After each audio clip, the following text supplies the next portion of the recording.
We got about $2.5 million increase in revenues. My budget, which was submitted back in May-ish, was about 50% of that went to wage increases as a proposal. The rest went to additional expenses in the city. And we'll go into that later, how things got changed. I bonded for an additional $1 million to kind of catch up some of the latent infrastructure things that we've been missing: curb, gutter, streets, lighting. It's not a lot, but I've been increasing the annual contribution for that purpose by about $200,000 a year. So hopefully in the next 2 or 3 years, we'll be back almost fully funded. Prior administration kind of used that as a piggy bank. They spent on other stuff. It got us kind of in the hole. And I didn't really realize that until I saw the list. And it got rolled out after my first budget. I was like, what is this?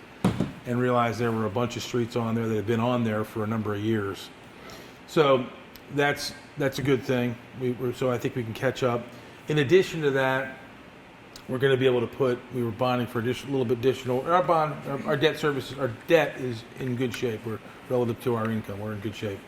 So we're going to be able to put about $750 into what is the the education center in the zoo. Instead of that being we're going to do a new education center with a children's museum addition. So it's going to be very open, spiral duck, something we can actually charge kids to come in and create a revenue stream for the zoo, which it desperately needs. So we've gotten some assistance from Becker Morgan to do a design, and we're going to partner with the museum piece with a local group that had been advocating for this. I don't know if you've heard about her. She's Vera Ogburn. It's Beyond Limits or something, Beyond Walls, or I can't remember exactly the phrase, but we'll do some kind of hybrid, but it'll be sort of a zoo-based learning set with other components that talk about the science and the, chlorophyll and DNA, and they'll do a little experiment. So you can bring in animals, and they can do displays in there. We're talking about 8,000 square feet, but so you'll have, I think it'll be a very engaging space over and above what it is currently. If you've ever been in there, it's a little flat. It's a little low ceiling, kind of a flat. So it's not a very exciting place to view animals and get educated. So this will be a much better. That's it. The other thing we're going to do is a community center on the west side. Be 2 components to it. There's going to be a children component, and then another piece for adults. So we can do some, outreach and related GED work and some other things in that space. We worked out a nice deal with the owners of the building. We're going to condominiumize it. It's the back end of Save-A-Lot. There's where A Labor Ready is. Mm-hmm. We're working on a condoed space that we can actually acquire. They're going to donate a portion. We're going to buy a portion, and we're going to renovate. So that'll be a nice addition to the west side, which is desperately needed. So those are the 3 big. The other good news is through just some general digging, we had a lot of bonds that had been spent out and done the projects, but had small balances left, residual balances. And so when you did all the math, there was like 30 of them. Some had 40,000, some had 60,000, some had 80,000, just sitting there, and it had been sitting there for a while. So we're going to do a bond reallocation, and that number is about $2.5 million in money. So that's money that we're paying debt service on that's just been sitting in these idle accounts. So we're going to put it together and then reallocate it to stuff that we need today, which I think is a tremendous. That way, we're less dependent upon the Jake Days of the world, the states, and all that stuff. We just put a debris curtain in. We're getting ready to put net socks over, storm drains, if you want to add that. Storm drains. We've gotten the license and the permits to treat Shoemaker, Mitchell, Canal, Colburn for all the Drusilla that's in the it's building up. It's all that nitrogen that's running off. It's a natural chemical. We've done the river downtown in the park. We've done Shoemaker. Probably in July. We'll get them all. We just run around with a John boat. And it's just are you near? Whoa, we've already done Shoemaker. Oh yeah. Have you noticed it's gotten a lot better? Oh, it hasn't gotten bad yet. Yeah. So You mean the time of year? Hot, show up. Yeah. Yeah, you're right. And, it's the kind of thing where you pay taxes, you should get us to do it. And it's not terribly expensive, particularly if you use the natural chemical. So that said, so we're now permitted. We can do all this work. We don't have to go to a vendor. You go to a vendor, it's obviously a lot more expensive. We've got all the equipment and we've got the manpower. So now what we did on Shoemakers, we're going to treat it now. We're going to take a look at it, like you say, when it gets a little bit warmer. And then we're going to treat it again if it needs it. But this should begin to knock it down and get rid of it. So that's good. So. Yeah, Jake stopped that like 3 or 4 years ago before and didn't tell anybody. Just said we're not doing it anymore. So tax rate is flat. Well, barring this negotiation on the union, our savings account was going up. Crime is down. On average, we're across the board. We were fully staffed from a police standpoint until recently. We've lost a few guys, but we're still within the tolerance level for sure. We collected the largest fire service agreement from the county that we ever had. It was double what we've gotten before. Largely because it was a terrible deal to begin with, and so I kind of we went through a series of meetings with John and Jeff and just showed them the math, and it just said they were okay with that. Go ahead. So what's up with, I gotta agree with April Jackson's question the other night. Why doesn't the county just pay all the money they owe you for the back agreement? Yeah, so what they're paying us now before June 30th is the 3.6, and then in July they're going to pay us another 3.6 in next year's funding. So they're paying this out of this year's money and next year's money. What happened? How did this come about? I'm not sure why they decided to do it that way. I think I don't know. Sure. How did they get backed up like this? Well, so it was a series of half years, and they owed us from 2023. So they were already a year behind, and on the catch-up payment plus the regular payment for this year. So it's weird. They've always been paying in the rear. So we're trying to get ahead so that they're paying ahead. So for this year, like 26, 27, or 25, 26, they're paying ahead rather than. You see, the old model, they used to pay by the call. And it just, the math never really was up fair. It was ridiculous. It was like, this is like, I compared it to DoorDash. It's like, these fees per service. It was just, didn't even make any sense. So we have a certain amount of fixed costs that we have to bear to deliver the number of calls that we do for them every year. And it's about 38% of the calls. Wow. Yeah, those three. Plus we do aided, Yeah, you got to go out and. Yeah. So we don't count any of that, and we don't count any times we show up second. So we count any of that. So is this on the council side? I mean, do they hold your money back? Yeah. Because I know this budgeting. I mean, budget time around the county can be kind of like, I mean, how they got the rear? It was because of budget cuts. They kind of cut y'all short. They paid us in the rears anyway. Plus, they owed us another half a year for a couple of years. It's kind of a strange. To get them ahead again. To get us ahead, you got to catch up the back year, catch up the current year, and then pay ahead. So they actually, when you add it up, because we want them paying ahead. We want them paying, so we have their cash when we start our year, and then we're not arguing at the end of the year. Because what was happening was we were doing the service, and at the end of the year they go, "Oh, I don't think we want to pay you that much." It's like getting your car fixed and then negotiating with your mechanic. It's like so it's kind of weird, but. That wasn't Julie's fault. That was just sort of prior commissions or prior councils. I got you. Increase in the water and sewer. Yeah. Last year we put $12 million in bonded debt in place. This year we'll put another $8 million in bonded debt, and it's basically around the filtration for PFAS. So their philosophy, and I kind of have bought into it, is that we're trying to get ahead of the curve, so that this is now the feds just increased the timeline from 27 to 31, so we got a little bit more time. But the idea was that if there was grant money available or any kind of federal help or state help, that they go, hey, you know what, Salisbury's done their part. Here's $6 million to finish up your plant, and that's where we're hopeful.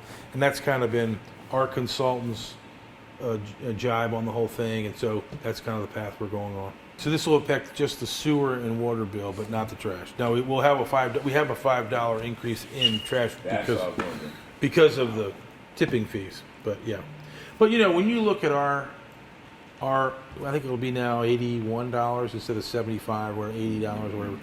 When you look at $80 quarterly, and you go out to a Chesapeake or a Seagull, I mean, I'm nothing against them, but they'd be twice, 3 times that. Right. So we really are a bargain in that regard. Yeah. So I think there's room to go up, and I think we need to at some point. We've got all new trucks now, which is good. Instead of stuff broken down, we got new trucks, so that's good. So that community center, was that the one that Brad Gillis went up to talk about? I think it was like not last council meeting, but the council meeting before. I think they were talking about some land that was going to be acquired on Cypress Street. Is that the same as the? Yeah, did Brad go up and talk about that? I don't remember that. Okay, he may have. Yeah. But yeah, okay. And so it's not going to be owned by the Gillis. That's going to be owned by the city, Yeah, right? we're going to condominiumize it. We're going to record the deed, and the idea is that we would. There's a tenant in the front, which we're going to let that pass through to them.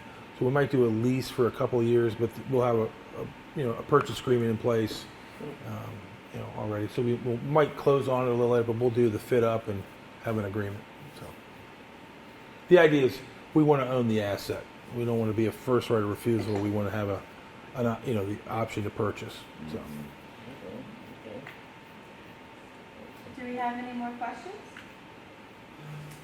Oh, my. Can you explain the merge to me between the planning and zoning for the city and the county together? Okay, so we used to have a combined planning staff, then we broke them up. We retained the combined commission.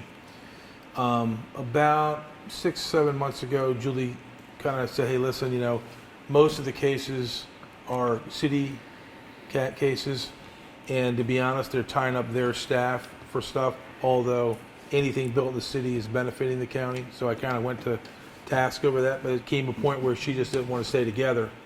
So we decided to split up. There's some advantages to it. There's some disadvantages to it. It's hard to get people to serve on a board like that because it's brass knuckles, man. And you got to tell people they can't do or they can do or they can't. I was on 10 years on the Historic District Commission, and I was chairman for 10 of those, or 11 years, 10 years and you got into some deep conversation. To your point, it's not ideal, but I think it'll have some advantages long term. So that was the thinking. Any more questions? What's going on with parking downtown? You mean generally? Just general. Okay. Well, I kind of went through the whole parking debacle, but in general, The lots. But like on the plaza, you don't have to pay right now, but they'll you, do after 2 hours. so it's a 2-hour limit on the street. Now there's only 200 spots in the footprint, so we're allowing people to also park in the permitted lots. But because now we have this geofence, we can measure how long people have been there. Oh, wow. And the secret is it's not really 2 hours. It's probably going to be closer to 3. We're going to give people, particularly around lunchtime, give people a little bit of flex. But the rule is 2 hours. Don't be surprised if you get a ticket. But the idea for the ticket is for compliance. It's not for enforcement. I struggle with that. I struggle with that with people down. So that's an issue we're working on. So, people don't want to get tickets. I mean, and one of the things you have to understand, the downtown is the only place, commercial district, where you monitor parking. You can go anywhere in the city, the mall, North End, South End, Evo, Sobos. No one's monitoring your parking. So we've got to compete and be friendly. If you're coming down to restaurants, you don't want to be walking back to your car and get a $35 ticket for a $50 lunch. Go. The city administrator, he's leaving, correct? Yes. Have you got anybody else in mind? No, we've got some big interest. We've got a open enrollment city administrator and one for deputy. So we're hiring for both. We've had a ton of good interest, and I think we'll be narrowing those down in the next 30 days or less. You don't see the county. I mean, you don't see the council giving you any kind of a hard time about it. It's gonna be kind of easy. Hopefully. Yeah, hopefully. Hopefully. You never. But I mean, I think, being a city administrator, it comes with certain, tactic resume requirements, and so whoever it is, we pick is going to be experienced and mature and aligned with my values. Huh? And qualified. Yeah, and qualified, yeah. And I don't think it shouldn't evoke, the right temperament is, I think, important to the council, and it should be. Someone similar to Andy's temperament would be great, Sure. because he did have a good way about him. Yeah, because I've noticed when it comes to at least the city, well, both councils, I mean, picking people, it's kind of hard for them to do it. Like, I mean, a couple people that were just turned down for, the Viking Commission just Yeah. because you don't like. Politics, yeah, it's politics. So, yeah. So it's not good. I hope we don't run into that at this level, but we'll see. Let's hope for the best. Let's put it that way. What's the toughest thing you've come up against since you've taken the role of mayor? I might cut the camera on that one. I'd say, really, if you have a good council, you can do a lot of positive stuff. And I feel like if someone's going to run and be in that spot, you can disagree agreeably, but you don't disagree just because you don't Right. agree on some other things. Right. I'm just disappointed a little bit in that behavior. That you can't get past it, but I tell you what Jack kept telling me years ago. I said, why don't you just tell? I said to him, why don't you just tell him the truth? He goes, the truth is what you can get the majority of the people to say it is, and that's a true statement. Wow. At one, so, and I kind of stuck with me forever, But I'd say the hardest thing is I feel like I wish there were more people that came to the job and the role with a more sincere heart and less of a political one. Ooh, That makes sense. that. I like that. Well, I can say from my husband and I, we pray for you, and we pray for all of our leaders here in Salisbury, because, and from a spiritual point of view, we pray like the walls of the demonic system be torn down, and that he continues to use people like yourself Yeah. to fulfill his purpose. So Yeah. we definitely appreciate you and Yeah. thank you for your Yeah. work, because we understand that it is hard. It is challenging. I say to I just jokingly say this every once in a while. I said, every morning I wake up and I want to follow Jesus, but by 11 o'clock I'm ready to slap somebody. It was like, maybe you could be like me, half hood, half crazy. Yeah, that's kind of where I am. I tell you what, though, I mean, I was talking to Jermichael Mitchell about you, and he said one thing that he really admires about you is that you stick to your goal. Yeah. Nothing has made you go off on what you campaigned on. You stuck to it. Yeah. You've done good. I think you're softening them up. I mean, I'm watching from out there in the Yeah. audience, and like I said maybe a month or two ago, it was like they were all coming at Randy. They all wanted to recall Randy, which I think is absurd. Yeah. But now I'm seeing like they're trying to start saying, the mayor may know what he's doing. I mean, Yeah. one last thing I can say that I have to echo what Mr. Mitchell said, Jermichael Mitchell said, was the council need to remember they're part-time. You're full-time. Yeah. What you're doing is a full-time job, and running a city, it's not easy. You Yeah. do a great job of it. We appreciate it. Well, thank you. Thank you so much. I appreciate And we will continue to pray for you Yeah, every well, day when we ride by. I appreciate that. Call it pray by. You pray about it, Brother Don? That's good. Anything else? Okay. All right. Thank you for doing it. Yeah. Thank you for being our mayor. Yeah, glad to do it. We're really, I mean, I am glad I'm there. I can tell you that if we had gone down this road, I don't know, on the development stuff particularly, and the finances, I have no idea what it would look like now, but But thank you for coming out. Seriously, I really Thank you so much. yeah, thank you.